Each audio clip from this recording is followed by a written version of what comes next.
მოგესალმებით მეგობრებო, ბრუნდება ეჭთოქი, ძალიან საინტერესო სტუმარი შემოგვიერთდა და მოკლედ მოვიტაცეთ აი ამ ხალხრავლობიდან, ამ შესანიშნავი ღონისძიებიდან და დაგვიზიარებს თავის გამოცდილებას. ანა მირიანაშვილი არის ჩვენთან სტუმრად, ჩელთის თანადამფუძნებელი და კომერციული დირექტორი. გამარჯობა, როგორ ხარ?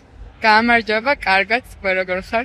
კარგად, მადლობა, მოკლედ დღეს შევახსენებ ჩვენს მაყურებელს, რომ ჩვენ წერთ არ ვართ სტუდიაში, წერთ ასე ვთქვათ, უამრავი ადამიანის თვალწინ და ძალიან ბევრი ხმა რომელიც შემოდის არის მაქედან განპირობებული. მე მინდა რომ ანას მოვაყოლო ისტორია ჩელთის როგორ დაიწყო და როგორ ვითარდება ეს ბრენდი, იმიტომ რომ ძალიან საინტერესო არის, მე ვადევნებ თვალყურს ჩელთის კომუნიკაციასაც და ძალიან მომწონს, მინდა აღნიშნო და ძალიან საინტერესო ისტორია, რომ მოგვიყვე როგორ დაიწყეთ ეს ყველაფერი. ჩელთი დააფუძნა მამაჩემმა გიორგი მირიანაშვილმა 2001 წელს, თუმცა მაშინ იყო ჯერ ლოკალური კომპანია და კონცენტრირებული იყო ქართული ტრადიციული ვინაების წარმოებაზე, პრემიუმ ხარისხზე, მაგრამ ეს არ იყო გლობალური ბრენდი, რადგან მაშინ ისეთი დრო იყო, რომ ზოგადად ქართული ღვინო არ იყო ჯერ ცნობადი, მსოფლიოში ნაკლებ ბაზრებზე იყო ხელმისაწვდომობა და ასე შემდეგ. ამ დროს მე და ჩემი ძმა ვიყავით პატარები და მივიღეთ განათლება ევროპაში. და შემდეგ დაახლოებით 8 წლის წინ, როდესაც მე და ჩემი ძმაც ანდრია მირიანაშვილმა დავამთავრეთ MBA-ს და ყველა საფეხური დავუყურეთ, ასე ვთქვათ, განათლების კუთხით, გადავწყვიტეთ ორივე მისაერთობლივად, რომ დაბრუნებულიყავით საქართველოში და აგვეღო სრულად მენეჯმენტი ჩელთის და გაგვეხადა გლობალური კომპანია. ეს გზამარტივი არ იყო, რადგან ბევრი სირთულე აღმოჩნდა. პირველ რიგში სირთულე იყო, რომ მაშინ ჯერ კიდევ საქართველოს ბევრ ქვეყანაში არ იცნობდნენ. ჯერ ისიც არ იყო ცნობილი, როცა ჩვენ დავიწყოთ, რომ საქართველო არის პირველი ღვინის წარმოებელი ქვეყანა, ეს მხოლოდ შემდეგ გავრცელდა რამდენიმე წლის წინ და ასე ვთქვათ, ცნობადობა არ არსებობდა გლობალურ ბაზარზე და ჩვენ გვიწევდა ძალიან გრძელი გზის გავლა.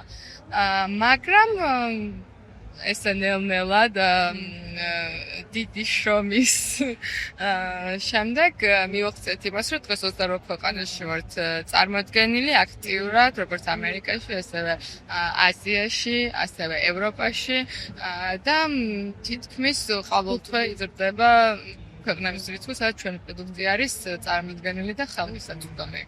ასევე აქტიურად ვიყენებთ ონლაინ გაყიდვების პლატფორმებს, გვაქვს ჩვენი საიტი, საიდანაც მსოფლიოს თითქმის ნებისმიერ წერტილში შეუძლია მომხმარებელს გამოიწეროს ჩვენი პროდუქტი და ვიყენებთ ისეთ პორტალებს, როგორც არის Amazon-ი, Alibaba და სხვა საერთაშორისო პორტალები, რომ ქართული ღვინო გავხადოთ ხელმისაწვდომი გლობალურ ბაზარზე. და ეხლა ვართ ერთ-ერთი გაყიდვადი პროდუქტი ამ პლატფორმებზე, მთელ მსოფლიოში ქართულ პროდუქტებს და ქართულ ღვინოს გულისხმობ, რა თქმა უნდა. თუმცა ეს არის ბევრი წლის შედეგი. ჩვენ ყოველ კვირა თითქმის გვიწევდა ფრენების, სხვადასხვა ქვეყნებში წასვლა, სხვადასხვა მარკეტინგული აქტივობების დაგეგმვა და საუბარი არა იმაზე მარტო თუ რა კარგია ჩვენი ბრენდი და რა კარგ ღვინოს ვაწარმოებთ, არამედ ზოგადად საქართველოზე, ჩვენ კულტურაზე, ჩვენ მემკვიდრეობაზე და ასე შემდეგ საუბარი, რადგან მე სულ ვიძახი, რომ ჩვენ არ ვართ მხოლოდ ღვინის მწარმოებლები, ჩვენ ვართ ასევე ელჩები ზოგადად საქართველოსი. რადგან რო დავფიქრდეთ რა გვაქვს საქართველოში, რას ვაწარმოებთ ეს პროდუქტს, ერთით ვამაყობთ. პირველი ალბათ ყველას მოდის თავში, რომ ქართული ღვინო. და ეს ყველაფერი ძალიან საპასუხისმგებლო არის ჩვენთვისაც, რომ ისე წარმოადგენთ ჩვენი ქვეყანა, რომ სხვადასხვა წარმომადგენლებს გავსით სურვილი, რომ იყიდან ქართული პროდუქტი ჩამოვიდნენ საქართველოში, მეტი გაიგონ ჩვენი ქვეყნის შესახებ და ასე შემდეგ.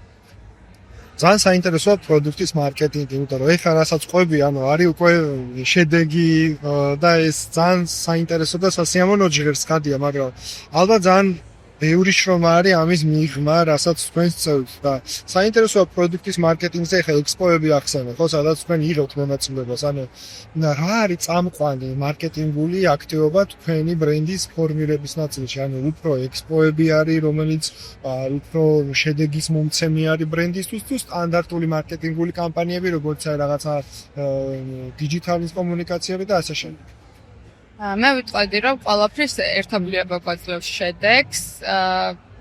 რა თქმა უნდა, ექსპოები აუცილებელი არის უფრო B2B გაყიდვებისთვის, რადგან ექსპოებზე ვნახავთ დიდი ქსელის წარმომადგენლებს, იმპორტიორებს, დისტრიბუტორებს და ასე შემდეგ. თუმცა სხვა ტიპის მარკეტინგიც საჭირო არის და ჩვენთვის მნიშვნელოვანი არის, რომ ჩელთი იყოს ბევრი გლობალური ღონისძიების როგორ ვთქვა, პარტნიორი იქნება თუ ამ ღონისძიებებზე და იყოს წარმოადგენელი.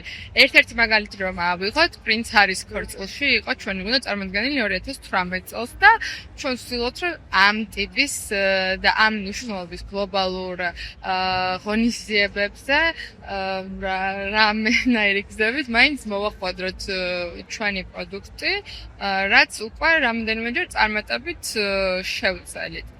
ამასთან ერთად, რა თქმა უნდა, დიჯიტალის მიმართულებაც ძალიან მნიშვნელოვანი არის, ონლაინ მარკეტინგი, სხვა ტიპის კონტენტი და პარტნიორობა ისეთ კომპანიებთან თუ ისეთ ღონისძიებებთან, რომლებიც საერთოდ შეიძლება ღვინოსთან არ იყოს დაკავშირებული. მაგალითად, მუსიკალური ღონისძიებები, ხელოვნებასთან დაკავშირებული ღონისძიებები, მუსიკასთან დაკავშირებული, ან ჩვენ გვინდა ვიყოთ lifestyle ბრენდი. ჩვენ არ ვართ მარტო მეღვინეობა, ჩვენ ყავს ადამიანები, ვინც ასე ვთქვათ,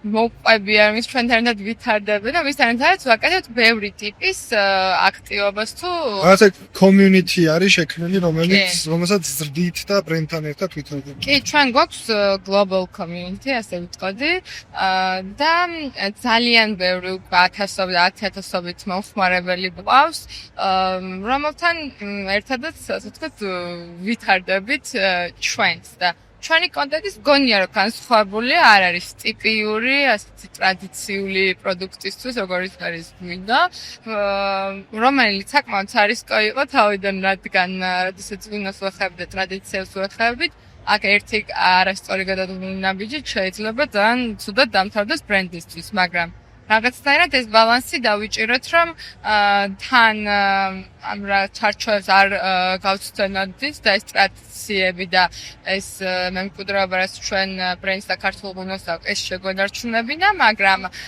თანამედროვე ტექნოლოგიების და სხვადასხვა აქტივობების დახმარებით უფრო ახალ თაობასთანაც ახლოს ყოფილიყავით და შეგვეყარებინა ჩვენი ბრენდი მათთვის. ეს კი, ძალიან მნიშვნელოვანია სხვადასხვა ვინც არადევნებს თვალყურს, ჩემი რჩევა იქნება, რომ გახვეს სხვადასხვა სოციალური ქსელში ჩელთის საკომუნიკაციო არხებს, იმიტომ რომ მე ძალიან მომწონს თქვენი კომუნიკაცია.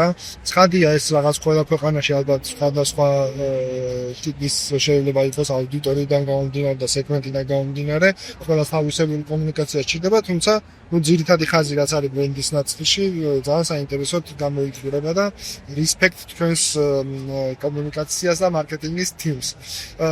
ძალიან დიდი მადლობა მინდა გითხრა იმ დროისთვის, რაც აუცებ გამოვყავი, იმიტომ რომ ჩვენ ვცდილობთ რომ უცებ აი ესე მოვიტაცოთ ადამიანები და რაღაცა მცირედი მოვაყოლოთ თავიანთ ბრენდებზე და იმ კომუნიკაციაზე, რასაც თქვენ აკეთებთ და წარმატებები მინდა უსურვო ჩელთის საერთაშორისო მასშტაბით და დაგეთანხმები რომ მართლაც ეს ელჩობა ახსენე არის მნიშვნელოვანი ჩვენი ქვეყნისთვის, ეს არ არის მარტო ბრენდის კომუნიკაცია და წარმატებები მინდა გისურვოთ.